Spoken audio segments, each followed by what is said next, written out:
나는 부활이요 생명이니 나를 믿는 자는 죽어도 살겠고 무릇 살아서 나를 믿는 자는 영원히 죽지 아니하리니 이것을 내가 믿느냐. 예수님이 마르다에게 하셨던 말씀입니다. 예수님을 육체로 죽은 자는, 예수님을 믿고 죽은 자는 부활합니다. 그래서 육체의 죽음에 초점을 둔 표현이었죠. 살아선 무릇 믿는 자, 영원히 죽지 않습니다. 영이 부활한 자는, 그렇게 영이 부활하여 예수를 믿는 자는 이미 그는 영원을 사는 자입니다. 그런 차원에서 영적으로는 더 이상 죽을 일이 없는 자라고 하는 의미였습니다. 그건 너무나 중요한 진리의 말씀을 하시고 마르다에게 이것을 내가 믿느냐라고 하셨습니다. 바로 이 부활의 생명을 가지고 영원을 사는 이 진리를 누구에게 초청하는 거냐면 마르다에게 초청하는 그러한 말씀이었습니다. 영원의 삶을 살게 되는 부활 생명은 예수의 재림 때만 해당되는 것이 아니죠. 이미 오늘 예수 그리스도를 나의 주로 고백하고 믿음의 삶을 사는 우리들은 이미 부활 생명을 가지고 영원에 해당하는 삶을 살고 있는 겁니다. 우리 오늘 그 신앙을 충분히 회복을 해야 됩니다. 왜냐하면 현실은 결코 녹록하지 않기 때문에 우리의 시선은 자꾸 영혼을 살고 있는 믿음의 백성이라는 시선보다 현실을 살아내기 급급한 그런 삶을 살기 때문에 그렇습니다. 그래서 날마다 무슨 싸움을 했냐면 이 현실, 이 땅에서의 삶의 시선이 고정되는 나의 시선을 자꾸 어디로 돌리는 거예요? 하나님의 나라, 영원한 삶. 나그네의 인생의 시선을 뺏긴 이 모습을 자꾸 하나님의 나라라고 하는 영원한 삶에 진짜 본향으로 시선을 돌리는 씨름을 우리가 날마다 하는 겁니다. 마르다에게 바로 이런 삶으로 초청하는 거죠. 너의 믿음이 귀하지만 아직 부족한 것이 있는데 그것이 뭐냐면 현실의 이해에 갇혀서 예수 그리스도를 바라보는 시선인데 그것을 이제 뭐 해야 된다? 바꿔내야 된다. 영원의 삶을 소유한 자로서의 시선으로 이제 네가 신앙이 더 자라야 한다는 것이죠. 그것을 지금 계속해서 가르치고 있는 중에 있습니다. 그래서 네 것을 내가 믿느냐 초청하셨습니다. 마르다는 어떻게 반응했을까요? 27절 보실까요? 함께 읽습니다. 시작. 이르되 주여 그러하외다. 주는 그리스도시요 세상에 오시는 하나님의 아들이신 줄 내가 믿나이다. 자, 마르다의 이 고백은 가식일까요? 진심일까요? 여러분, 진심입니다. 그 마르다 안에 이미 확정된 아주 진실한 신앙의 고백입니다. 이 사실을 우리는 의심할 수 없습니다. 하나님의 아들로 예수 그리스도를 인정하고 있고 메시아로 믿고 있습니다. 그런데 부족한 게 뭐예요? 바로 부활에 대한 현재적 이해입니다. 그도 당시의 죽음에 대한 이해에 갇혀서 육체적으로 죽고 죽은 지 나흘이 돼서 시신의 부패한 냄새가 나기 시작하면 절대 살아날 수 없다라고 하는 당시 인간적인 상식과 논리와 이해에 갇혀 있습니다. 그것을 누구에게까지 적용시키고 있는 거예요? 예수 그리스도도 이 죽음의 한계는 넘어설 수 있다라고 하는 이해를 지금 전혀 못 갖고 있는 거예요. 이제 곧 나사로의 부활 사건을 경험하면서 이 부족했던 이해가 마르다에게서 깨어질 겁니다. 그것을 경험이라고 하는 거예요. 하나님을 사랑하고 믿고 알지만 아직은 지식적인 신앙에 남아있던 부분이 하나님의 말씀을 진짜 삶 속에서 딱 경험하게 되면서 그게 부서져야 하나님은 상식에 갇혀 계시는 분이 아니구나. 하나님은 논리에 갇혀 계신 분이 아니구나. 하나님은 우리의 사람의 이해의 한계 속에 갇혀 계신 분이 아니구나. 하나님은 상식을 초월하여 계신 분이구나. 이걸 알게 되는 거예요. 여러분, 우리가 늘 제가 종종 말씀드리지만 항상 조심해야 될 것이 뭐냐면 신앙은요, 하나님은 상식 이하에 계시지 않습니다. 상식적이시고 상식을 초월하여 계신 분입니다. 그런데 우리는 가끔 어떤 오류에 빠질 때가 있냐면 상식 이하를 상식을 초월한 것처럼 착각할 때가 있어요. 이런 상식 이하는 신앙이 아닙니다. 이런 그 비근한 예가 뭐예요?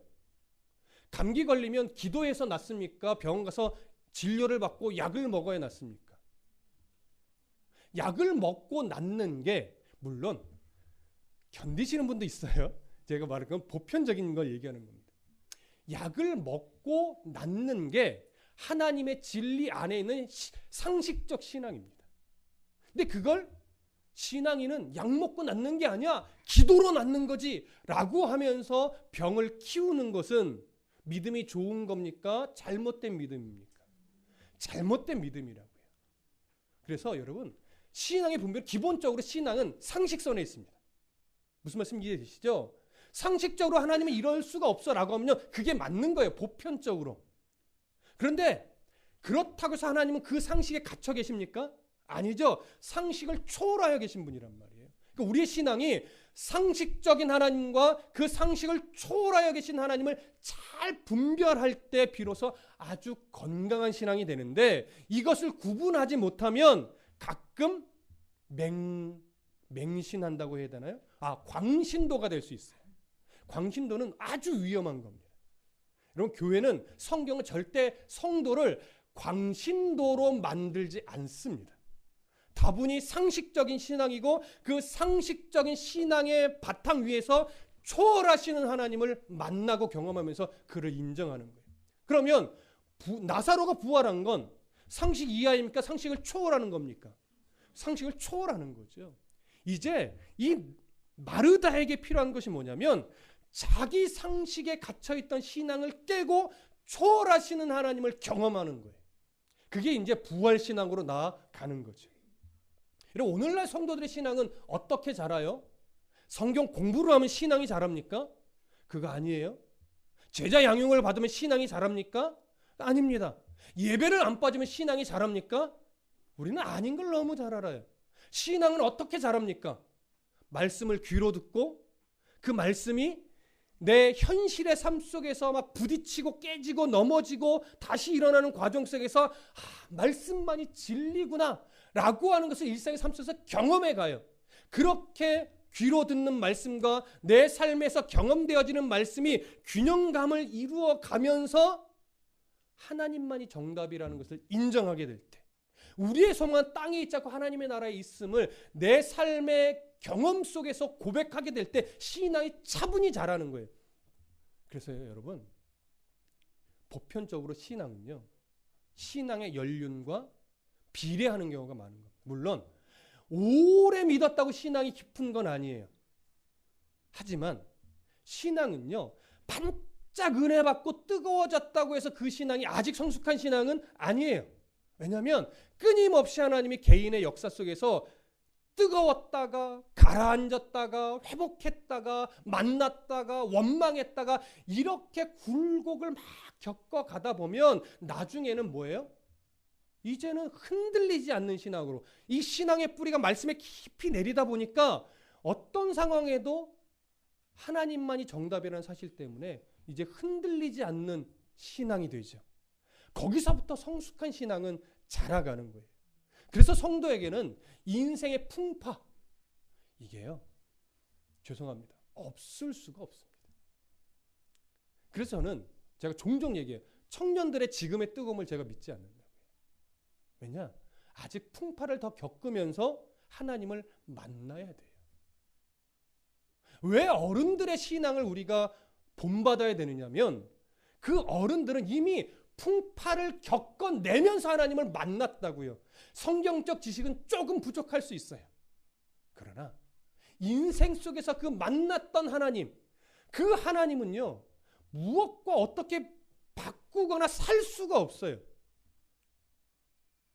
청년들이 그 어른들의 신앙을 정말 진지하게 바라보고 듣고 그렇구나 동의하고 그러면서 그 말씀을 정말 교훈 삼아서 말씀과 함께 인생 속에 적용하려고 애쓰면 훨씬 성숙한 신앙으로 가는 걸음이 어떻게 돼요?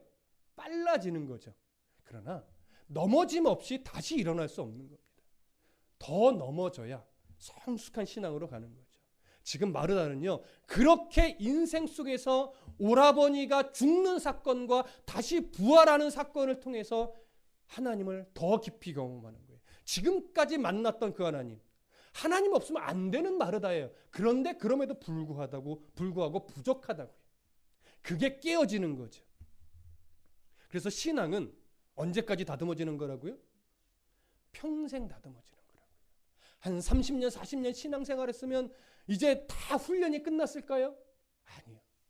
참 희한하죠. 죽음 직전까지 신앙은 다듬어져요. 죽음 직전까지도 꺾일 게 있고 깎일 게 있고 고칠 게 있어요. 죽음 직전까지. 그게 사람이에요. 그래서 성경 공부는 해도 끝이 없고 말씀은 들어도 부족하고 나를 향한 하나님의 사랑은 아무리 받아도 늘 뭐예요? 부족해요. 그걸 느끼셔야 돼요. 그래서 말씀은 들으면 들을수록 뭐가 보이느냐? 내 눈에 티가 보여야 돼요. 내 눈에 티. 남의 눈에 들 티가 보이지 않고 내 눈에 뭐가 보여야 돼요? 들보가 보여야 돼요. 근데 자꾸 말씀은 들으면 들을수록 남의 눈에 티만 보인다. 이 신앙이 잘 안 자라요. 그래서 자꾸 말씀을 듣는데 다른 사람의 연약함이 보인다. 아, 나 아직 멀었구나. 이렇게 생각하시면 돼요. 무슨 말씀 이해되시죠? 자, 28절부터 30절까지 함께 있습니다. 시작. 이 말을 하고 돌아가서 가만히 그 자매 마리아를 불러 말하되 선생님이 오셔서 너를 부르신다 하니 마리아가 이 말을 듣고 급히 일어나 예수께 나아가매 예수는 아직 마을로 들어오지 아니하시고 마르다가 맞이했던 곳에 그대로 계시더라. 자, 예수님과 대화를 어느 정도 마친 마르다는요, 예수님을 모시고 마리아가 있는 나사로의 집으로 가지 않았습니다. 어쩌면 예수님이 나는 안 갈 거야, 가서 마리아를 데리고 와, 이러셨는지도 모르겠습니다.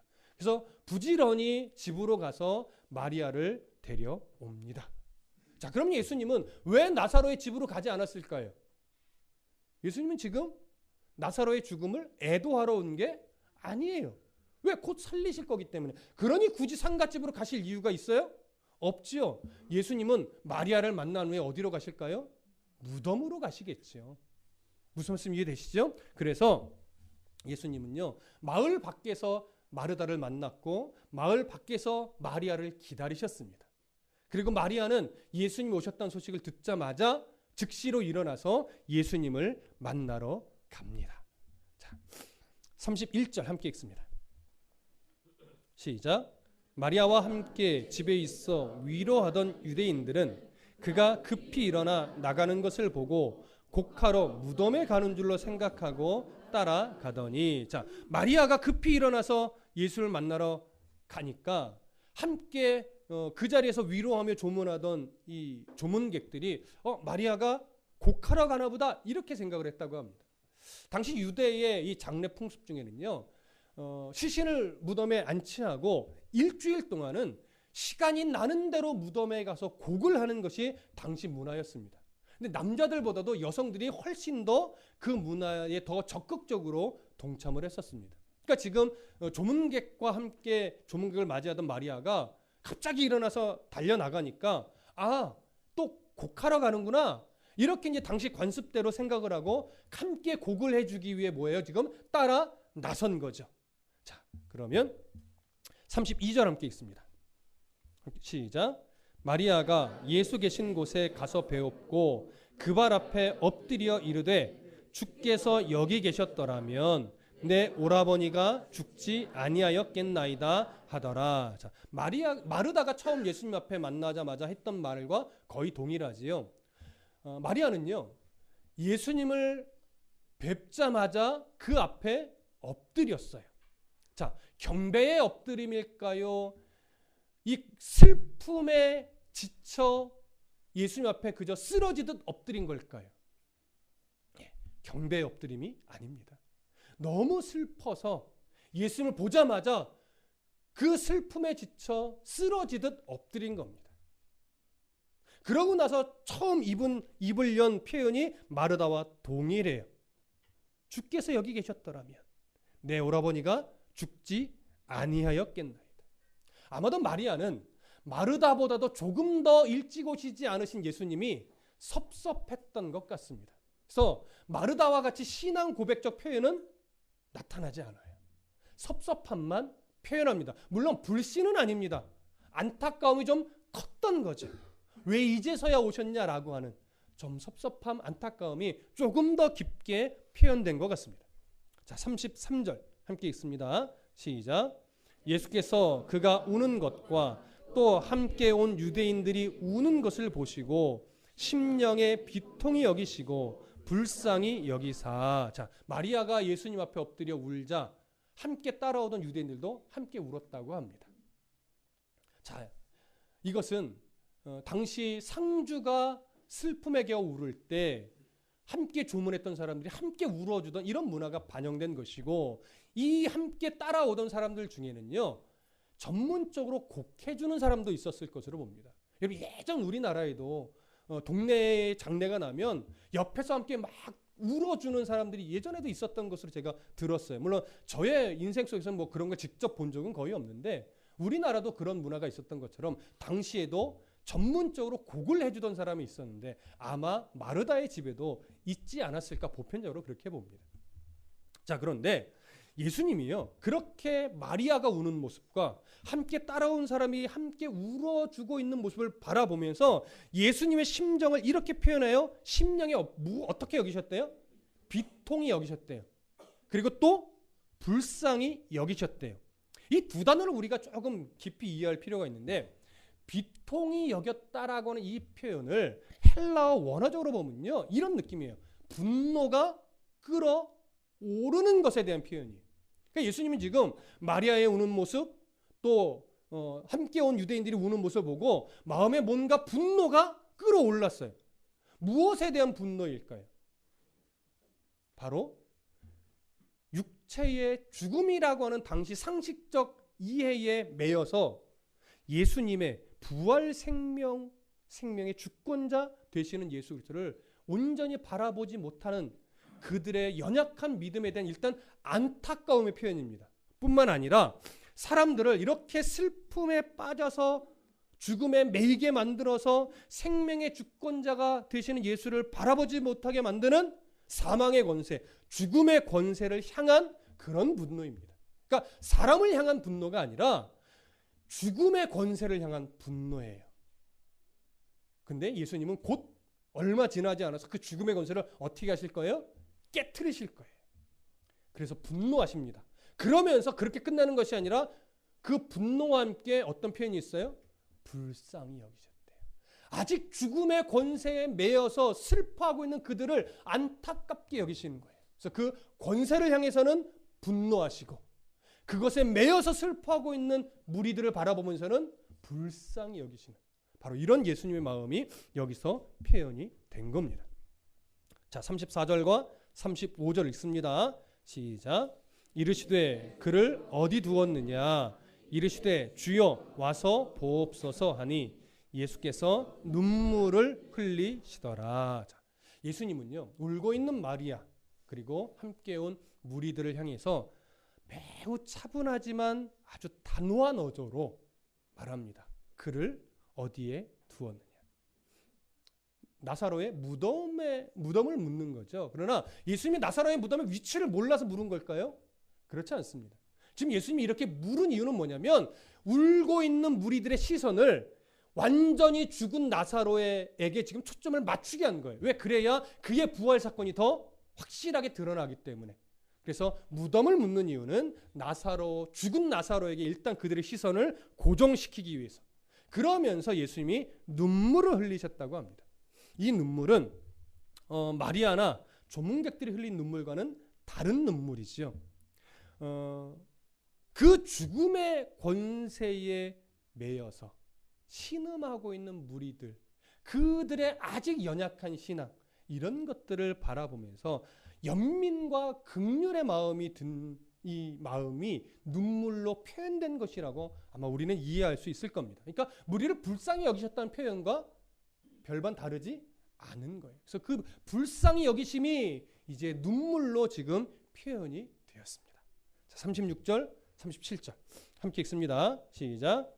이에 유대인들이 말하되 보라 그를 얼마나 사랑하셨는가 하며 그중 어떤 이는 말하되 맹인의 눈을 뜨게 한 이 사람이 그 사람은 죽지 않게 할 수 없었더냐 하더라. 마리아와 그를 따라온 무리들은 예수님이 흘리신 눈물의 이 눈물이 가지고 있는 의미를 이해하지 못했습니다. 그저 예수님의 눈물을 조금 더 일찍 왔더라면 나사로를 살릴 수 있었을 텐데 라고 하는 어떤 안타까워서 흘리는 눈물처럼 아마 생각했을 겁니다. 여러분, 나사로에 대한 예수님의 사랑은요, 또한 우리를 향한 예수님의 사랑은요, 인간적인 차원의 그 사랑을 넘어선 사랑입니다. 우리를 향한 예수님의 사랑은요, 성경이 어떻게 표현하냐면, 여러분 요한복음 15장 9절 한번 가보실까요? 요한복음 15장 9절. 요한복음 15장 9절. 함께 읽습니다. 15장 9절 시작. 아버지께서 나를 사랑하신 것 같이 나도 너희를 사랑하였으니 나의 사랑 안에 거하라. 여러분 우리가 모르는 구절은 아닙니다. 그러나 한번 다시 생각해 보십시오. 나를 향한, 우리를 향한, 나사로를 향한 그 예수님의 사랑은요, 어떤 사랑이냐면 하나님이 예수 그리스도를 사랑하신 것 같이 그 동일한 사랑으로 우리를 사랑하신대요. 그럼 그 사랑을 우리가 가지고 있는 언어로 다 표현할 수 있을까요? 표현이 안 되는 사랑이에요. 그러니 그 사랑을 우리들의 어떤 이해로 다 느낄 수 있냐고요? 알 수 있냐고요? 표현할 수 있냐고요? 우리를 그렇게 사랑하셨는데, 사랑하시는데 우리는 그 사랑을 이해 못해요. 그 사랑을 다 이해 못하니까 어떤 상황이 떨어지면 신앙은 흔들리지 않지만 도대체 하나님 왜 그러시냐는 말을 우리도 모르게 나오게 되는 거죠. 하나님 너무하신다는 말도 때로는 하는 거죠. 때로는 원망의 입술을 열기도 하는 거예요. 신앙이 없어서라기보다 그게 우리의 넘어서지 못하는 신앙의 한계예요. 한계. 그런 우리를 하나님은 더 깊이 사랑하시죠. 어떻게 해요? 하나님이 예수 그리스도를 사랑하셨던 것처럼 그 똑같은 사랑으로 오늘 우리를 사랑하신대요. 예수님은 그 우리가 감히 이해할 수 없는 그 초월적인 그 사랑으로 나사로를 사랑하셨고 마르다를 사랑하셨고 마리아를 사랑하셨으며 그 무리들을 사랑하시는데 그 사랑의 깊이와 넓이를 이 사람들이 이해하지 못합니다. 그러니까 그들의 그 이해 한계에 묶여서 무슨 표현을 해요? 어떤 이가 이렇게 말하죠. 맹인의 눈을 뜨게 한 이 사람이 그 사람은 죽지 않게 할 수 없었더냐? 여러분 안타까움의 표현일까요? 조금은 조롱하는 듯한 표현일까요? 여러분 조롱하는 듯한 표현입니다. 그렇게 능력이 대단하다며 맹인의 눈도 뜨게 했다며 그런데 뭐야? 나사로도 못 살리네? 여러분 이런 표현은요 예수님의 절대 주권에 대한 이해가 없기 때문에 그렇습니다. 한 사람이 죽고 사는 문제는 우리들의 어떤 저런 사람은 죽으면 안 되는데 저런 사람 저렇게 일찍 죽으면 안 되는데 이런 하나님의 생각과 이런 이해, 우리의 이해와는 전혀 달라요. 한 사람이 죽고 사는 것은 하나님의 절대 주권 아래에 있는 겁니다. 사람이 감히 함부로 판단할 수 없는 겁니다. 절대 하나님은 자기의 자녀가 아무 의미 없이 죽게 놔두시는 분이 아닙니다. 생명의 주권자는 누구시라고요? 하나님이시라고요. 모양새는 참 안타까운 죽음이 있을 수 있어요. 왜? 하나님이 우리를 부르시는 방법이 죽음이라는 과정을 통한 거니까. 병을 통해서도 죽을 수 있고 사고를 통해서도 죽을 수 있고 참 그야말로 너무나 비참하게 죽을 수도 있어요. 모양은. 그러나 성도에게 있어서 안타까운 죽음이란 있을 수 있을까요? 없을까요? 없습니다. 하나님이 허락해야 죽을 수 있는 거예요.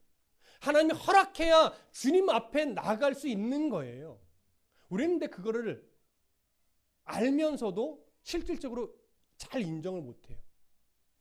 그래서 그리스도를 바르게 아는 사람은 성도의 죽음의 자리에서도 감사할 수 있는 거죠. 어떻게 죽었든지, 어떠한 모양으로 죽었든지 이별의 안타까움은 있을 수 있으나 하나님이 허락해서 불러가신 거기 때문에 우리는 어떤 죽음 앞에서도 감사할 수 있는 겁니다. 또 그럴 수 있어야 됩니다. 그래서 함께 울어주되 그의 죽음은 결국 하나님의 허락하에 불러가시는 것이란 이 성경의 진리를 우리가 알고 또 인정하고 함께 죽음 앞에 감사할 수 있는 믿음의 수준이 되시기를 간절히 소망합니다. 자, 아직 이들은 그런 이해가 부족합니다. 오늘 우리도 사실 부족합니다. 자, 38절, 39절 함께 읽습니다. 시작. 이에 예수께서 다시 속으로 비통히 여기시며 무덤에 가시니 무덤이 굴이라 돌로 막았거늘 예수께서 이르시되 돌을 옮겨 놓으라 하시니 그 죽은 자의 누이 마르다가 이르되 주여 죽은 지가 사흘이 되었음에 벌써 냄새가 나나이다. 이렇게 예수님의 말씀을 온전히 이해하지 못하고 잘못된 어떤 비웃음의 소리를 하는 그들을 바라보면서 예수님은 안타깝게 여기셨습니다. 그리고 나서 예수님은 무덤에 가까이 가셨습니다. 근데 성경에 무슨 표현이 있냐면 무덤이 굴이라 돌로 막았거늘 당시 무덤은 주로 석회 바위를 파서 만듭니다. 그리고 그 안에 가족들의 시신을 다 안치할 수 있도록 공간이 넓습니다. 사람이 걸어 다닐 수 있을 정도로 크게 만듭니다. 보편적으로. 그리고 그 굴 입구를 큰 돌로 막는 것이 보편적인 장례 문화였습니다. 근데 왜 큰 돌로 막느냐? 첫 번째는 짐승이 들락날락하지 못하도록 하기 위해서 막습니다. 두 번째는 시신과 접촉하게 되면 부정을 던진다고 여기던 문화였기 때문에 시신과 접촉하지 못하게 하기 위해서 굴 입구를 막아 놓습니다. 예수님은 그 무덤 앞에 서서 마리아에게 또 무리들에게 굴 입구를 막은 돌을 옮겨 놓으라고 합니다. 그때 마르다가 뭐라고 반응합니까? 예수님, 죽은 지가 나흘이 되었습니다. 벌써 시신에서 썩는 냄새가 납니다. 자, 무슨 의미였죠? 마르다 이 말은요, 상식선에서 하는 말이었어요. 정확하게 상식선에서. 완전하게 죽었습니다. 다시 살 수도 없습니다. 이미 살이 썩어서 냄새가 나는데 왜 무덤을 막은 돌을 옮기라고 하십니까? 이건 뭐예요? 상식 안에 갇혀서 예수님이 하신 명령을 이해 못하는 거예요. 그러니까 아직 지금 순종하려고 이런 말을 해요? 아니면 순종하고 싶지 않은 거예요? 순종하고 싶지 않다기보다 순종하기가 어려운 요구를 하신다고 여기는 거죠. 바로 이 부분이 마르다가 깨어져야 될 부분인 거예요. 자기의 이성과 논리와 경험 안에 갇혀서 예수님이 하신 말씀이 동의가 안 되는 거죠. 이걸 예수님이 이제 깨트리실 거예요. 자, 예수님이 이렇게 말합니다. 40절 함께 읽습니다. 시작. 예수께서 이르시되 내 말이 네가 믿으면 하나님의 영광을 보리라 하지 아니하였느냐 하시니 예수님, 네가 믿으면 하나님의 영광을 본대요. 여러분 무슨 말일까요? 무슨 의미일까요? 네가 지금 너의 경험, 너의 이해, 너의 논리에 갇혀서 내가 하는 명령이 이해가 안 되니까 순종하기를 주저하고 있는데 바로 그 이해 한계를 버리고 내가 하라는 대로 네가 순종하면 뭘 봐요? 하나님의 영광을 본다는 거예요. 일단 1차적인 이 자리에서의 하나님의 영광은 뭡니까? 죽은 나사로가 다시 살아나는 거죠. 그러면서 하나님의 절대적인 생명의 주권자 되심이 이들 앞에서 드러나는 거예요. 이게 하나님의 영광이겠죠. 그러나 이것은요, 눈에 보이는 지금 아주 가까운 하나님의 영광이고 이 영광을 통해서 보여주고자 하는 진짜 하나님의 영광은 뭐예요? 예수 그리스도께서 십자가에서 죽고 부활하심으로 말미암아 사망 권세 아래 있던 우리들을 하나님의 의의 자녀로 바꿔놓으시는 이 영광. 이것을 이루실 예수 그리스도와 이것을 이루심으로 말미암아 우리를 하나님의 자녀로 바꾸어 내시는 이런 하나님의 영광을 보게 된다는 거예요. 이 사실을 믿는 믿음으로 이제 자랄 때. 그래서 지금 이 장면은요, 철저하게 마르다의 이 신앙적 한계를 깨트리시면서 더 깊은 신앙으로 이 마르다를 또 한 무리들을 끌어내시는 장면이에요. 오늘 우리들도 철저하게 앞으로 깨져가야 될 내용입니다. 여러분, 현실, 우리의 이해, 우리의 경험, 이것이 말씀 앞에 깨어져야 되는데 이게 쉽지 않은 거예요. 그래서 말씀은 배워도 어려운 게 뭐냐면, 말씀은 말씀으로서 남는 것이 아니라 우리의 이해를 깨트리고 우리의 경험을 깨트리고 우리의 욕심을 깨트리고 우리의 연약함마저도 깨트려서 하나님이 원하시는 신앙의 수준으로 우리를 끌어올리시는 이런 과정이 우리 인생 속에 날마다 있기 때문에 그래서 어려운 겁니다. 잘 깨지시는 신앙이 되시길 소망합니다. 내 이해 한계에 갇히지 마시고 도대체 말씀이 뭐라고 하는가 이걸 보셔야 되고, 말씀이 이러하다 하면 내가 순종해야지, 이런 태도가 필요한 거예요. 바울도 말하잖아요. 피 흘리기까지, 죽기까지 뭐하라? 순종하라. 이 얘기는 뭐냐면 기본적으로 이겁니다. 사람의 성향은요, 신앙인으로 살아가지만 더 온전히 순종하지 못하는 이유는 뭐냐면 피 흘릴까 봐 겁나서, 죽을까 봐 겁나서 전진을 못하는 거예요. 그러나 바울은 말하는 거예요. 피를 안 흘려봤으니까 못 가지, 피 흘려봐 하나님이 죽이나 안 죽이나. 피 흘리는 자리를 가봐야 살리시는 하나님을 경험하죠. 죽음의 자리까지 용기를 내서 가봐야 죽이시지 않는 하나님을 경험하지요. 용기가 안 나서 그 발걸음을 내딛지 못하니까 경험을 못하는 거예요. 그러니까 순종이 안 되는 거예요. 아는데, 하나님 사랑하는데, 그렇게 살아가야 하는 것 아는데 왜 믿음의 순종이 안 나와요? 아직 안 갔거든요. 피 흘리기까지 순종해보지 않았거든요. 죽기까지 순종해보지 않았거든요. 그래야 살리시고 도우시고 회복시키시는 하나님을 경험하는데, 그 자리에 그냥 있으면 경험이 돼요? 안 돼요? 그래서 성경은 끊임없이 뭐 하는 거예요? 끌어당기는 거예요. 불러내는 거예요. 성경의 80% 90%는 위로가 아닙니다. 왜 용기를 못 내? 왜 신앙을 그렇게 해? 왜 아직도 왜곡된 신앙에 갇혀 있어? 왜 아직도 어린 신앙이야? 그걸 깨부셔야지 라고 하는 책망과 도전과 일으키심, 이런 메시지가 더 허다합니다. 그러니 여러분, 예배 가운데 말씀을 들으면서 사실은 책망이 더 많다는 거 아셔야 돼요. 그래서 그 책망이 내 영혼을 살리는 달콤한 말씀으로 들릴 때 비로소 우리는 신앙의 진보가 일어나기 시작합니다.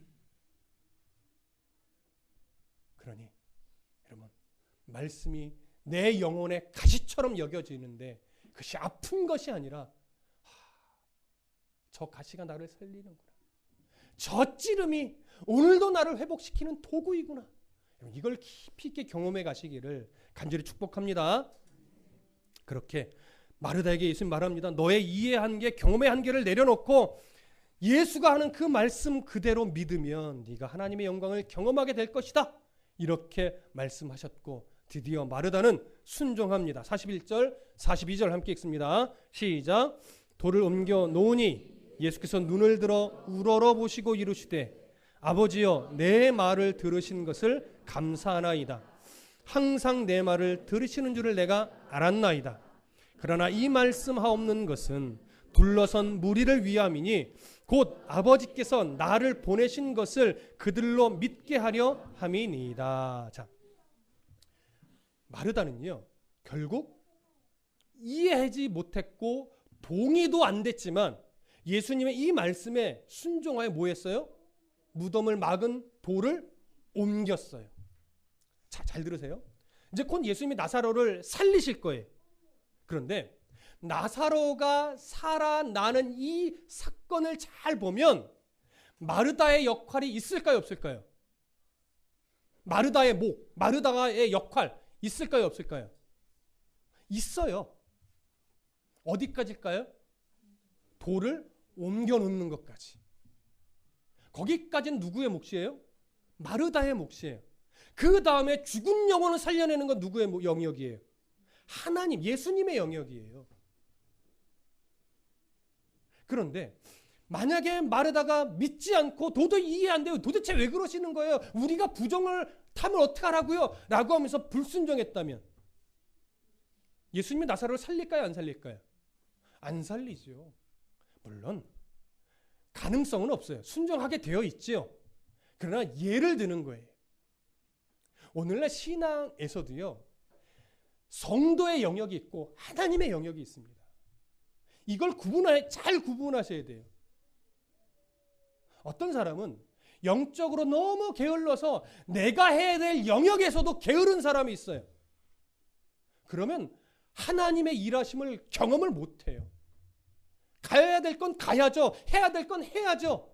순종할 건 순종해야죠. 그래야 하나님의 인도하심과 보호하심과 도우심을 경험하지요. 그래서 내가 해야 될 영역이 있다고요. 근데 어떤 사람은 그 열심이 너무 특심이어서 하나님의 영역까지 자기가 하려고 하는 경우가 있어요. 그럴 때는 너무 과한 거죠. 여러분, 기도는 누구의 몫입니까? 우리의 몫이에요. 응답은 누구의 몫입니까? 하나님의 몫이에요. 저는 이런 표현을 별로 안 좋아합니다. 언제까지 기도하느냐? 응답 받을 때까지 기도해야 된다. 하나님이 거절하신 거면 무슨 말씀인지 아시겠습니까? 기도를 고집으로 연결해 가지 마십시오. 하나님의 뜻을 분별할 줄 아는 깊은 신앙으로 가서 하나님이 기다리라는 거냐, 하나님이 거절하신 거냐, 하나님 이런 분별의 은혜를 사모하고 달라고 그렇게 기도하면서 하나님이 어떤 응답을 주시는지 바라볼 줄 알아야지. 기도는 응답 받을 때까지 죽어라고 하는 거야. 그게 때로는 맞을 경우도 있지만 다 맞을 수가 없는 거예요. 응답은 누구의 몫이니까? 하나님의 몫이니까. 하나님은요, 거절하는 것이 우리에게 더 유익하다고 여기실 때가 있어요. 그러면 거절하시죠. 지금은 아니야. 나중에 줄게. 이런 경우도 있죠. 어쩔 때는 기도 안 해도 주시잖아요. 필요하면 기도 안 해도 주신다니까요. 근데 기도하게 해서 주시는 경우도 있는 거예요. 그러니까 모든 걸 그냥 일률적으로 기도는 이런 거야 이렇게 말할 수 없어요. 정답은 없습니다. 그저 하나님 바라보면서 하나님의 절대 주권 아래서 내가 해야 될 몫이 어디까지인가를 분별할 수 있어야 돼요. 여러분, 가르치는 거, 끊임없이 가르치는 거 누구의 몫이에요? 우리의 몫이에요.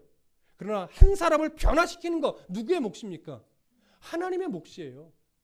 우리가 전도라는 표현을 쓰지만 사실 전도라는 표현보다 저는 인도라는 표현이 더 적당하지 않을까 이렇게 생각하는 사람인데, 교회로 누군가를 인도하는 건 누구의 몫이에요? 우리의 몫이에요. 근데 그 사람을 말씀 안에 변화시키는 건 누구의 몫이에요? 하나님의 몫이에요. 그가 하나님을 만날 수 있도록 우리가 성도다운 모습을 보여주는 것, 이게 뭘까요? 이게 가르치는 거예요, 여러분. 신앙은 이런 거예요. ABCD 이렇게 말로써 가르치는 것만 알려주는 것이 아니라 성도란 어떤 표정을 갖는 것이고, 성도란 어떤 겸손과 친절을 갖는 것이고, 성도란 어떤 유익도 포기할 줄 알면서 아는 것이다. 하나님을 위해서. 이런 것들을 우리가 삶으로 일상과 신앙이 다르지 않다는 걸 보여주는 것, 이게 가르치는 거란 말이에요. 또 그것이 인도이기도 하단 말이에요. 그런 과정들을 하나님이 사용하셔서 한 영혼을 회복시키고 변화시키는 건 우리의 영역이 아니라 그건 하나님의 영역이에요. 예전에도 말씀드렸죠. 저는 여러분들을요 변화시킬 능력이 없어요. 여러분, 제가 여러분들에게 뭐 얼마나 친절을 베푼다고 여러분들이 막 삶이 바뀌고 막 새로워지고 하겠습니까? 그건 제 영역이 아니에요. 제 영역은 게으르지 않게 말씀을 연구하고 이 말씀에 하나님이 도대체 어떤 뜻을 담으셨는가를 발견하고 제가 받은 은혜를 그저 똑같이 뭐 하는 거예요? 전달해 주는 것밖에 못해요. 저는 더 이상의 능력이 없습니다. 근데 그 말씀을 아멘으로 받고 내 삶에 정말 적용하는 씨름을 통해서 하나님의 영광을 경험하면서 조금씩 새로워지고 바뀌어가는 건 첫 번째는 여러분들의 몫이고, 그렇게 씨름하는 여러분들을 새롭게 만들어내는 것은 누구의 영역이에요? 하나님의 영역이라고요. 그래서 내 몫에 게으르지 마시고 하나님의 영역까지 침범하지 않는 이런 균형감이 우리 안에 필요합니다. 그래서 말씀에 대한 바른 이해가 있어야 이 균형감이 잡히는 거예요. 그래서 올해 목표가 뭐예요? 균형감 있는 삶이에요. 말씀과 나의 일상이 치우치지 않고 말씀을 근거로 하여 일상 속에서 그 말씀과 동행하면서 치우치지 않는 삶. 이런 균형감이 여러분 우리의 삶에 가득하기를 소원합니다. 예수님이 말합니다. 아버지여 내 말을 들으신 것을 감사합니다. 항상 내 말을 들으시는 줄 내가 알았나이다. 이것은 뭐냐면 나사로를 살리는 것은 누구의 뜻이다? 하나님의 뜻이다. 또한 예수님의 뜻과 하나님의 뜻은 다르다 같다? 같다. 지금 이것을 보여주는 겁니다. 예수님의 뜻과 하나님의 뜻은 같습니다. 이제 그 뜻에 따라서 예수님이 나사로를 살리실 겁니다. 그런데 이 살려내시는 이 놀라운 역사가 오늘 예수님은 누구를 위한 것이라고 이야기를 해요? 아니요. 하나님을 위한 것이라고 안 해요. 자, 42절 중간 위에 보세요. 그러나 이 말씀을 하옵는 것은 누구를 위해요? 둘러선 무리를 위함이니 곧 아버지께서 나를 보내신 것을 그들로 믿게 하려 함이라. 그럼 저를 보십시오. 굉장히 중요한 말씀 드릴 거예요. 나사로를 죽게 놔두신 이유가 누구 때문이래요? 거기에 모인 무리들을 위함이래요. 그들이 하나님을 경험해야 하니까. 생명의 절대 주권자 되신 하나님을 경험하게 하기 위해서 나사로를 죽게 놔두신 거예요. 이틀 동안 계시던 곳에 머무르신 이유가 그런 이유라고요. 자, 성도들 중에도 고난을 겪기도 하고 이루 말할 수 없는 어려움에 막 이 사방이 둘러싸인 어려움 속에 놓이기도 합니다. 언제 끝날지 모르는 이런 참 힘든 과정을 겪기도 합니다. 누구를 위한 걸까요? 자기 자신을 위함도 있지요. 잘 들으십시오. 그를 바라보는 주변의 성도들을 위한 것이기도 합니다. 무슨 의미냐? 내게 하나님이 고난을 허락하셨다면 내가 그 고난을 어떻게 견디어내는가, 그 모습을 누가 봐요? 우리가 보는 거예요.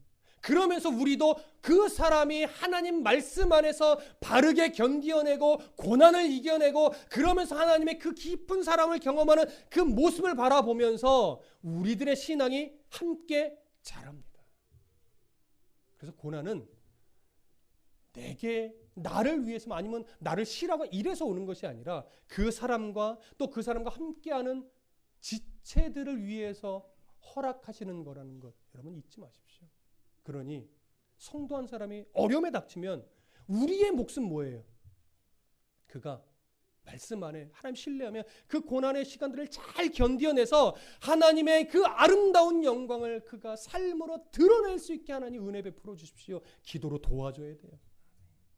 또한 그러니까 고난을 당하는 성도들은 어떤 태도를 가져야 돼요? 하나님, 제가 이 고난을 잘 믿음 안에 흔들리지 말고 잘 이겨내서 고난을 이겨내는 성도의 본이 되게 해주십시오. 한편에서는 기도로 잘 이겨내게 응원해주고 본인은 본이 되기 위해서 잘 견뎌내고.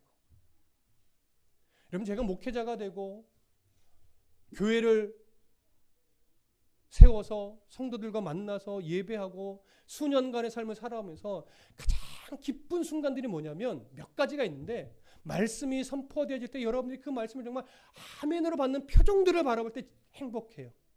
그리고 그럼에도 불구하고 고난을 겪으시는데 그 고난을 힘겹게 왜 내게만 이런 일이 일어나, 이것이 아니라 믿음 안에 이 고난을 이겨내고 넘어가는 그 모습을 바라볼 땐 너무나 은혜가 되는 거예요. 그래서 제가 어떤 고백을 해요? 말씀은 누구에게 배워요? 말씀은 목사에게 배워야죠. 신앙은 누구에게 배울까요? 성도들에게 배우는 거예요. 저 또한 신앙을 여러분들에게 배웁니다. 여러분, 제게 신앙을 배우려고 하지 마십시오. 제게는요, 말씀만 배우십시오. 저는 현실을 치열하게 살아내는 사람이 아닙니다. 제가 만나는 사람은 대부분 목회자예요. 제가 만나는 사람은요, 대부분 믿음 안에 있는 성도들이에요. 그러니 저의 현실 속에, 물론 저도 현실을 치열한 싸움이 있지만 여러분들만 못해요. 그러니 신앙은 제가 더 좋을까요? 여러분들이 더 좋을까요? 내가 더 좋아요라고 말하기가 좀 쑥스러워서 그러시죠? 아니요. 여러분들이 신앙이 더 좋아요. 그래서 저는 여러분들에게 신앙을 배울 겁니다. 말씀은 누구한테 배워요? 저한테 배우십시오. 그렇게 함께 가는 겁니다. 함께. 이해되시죠? 자, 그래서 고난은 또 나사로의 죽음은 둘러선 무리를 위함이다. 오늘 성경이 가르칩니다. 마지막 43절 44절 함께 읽습니다. 시작.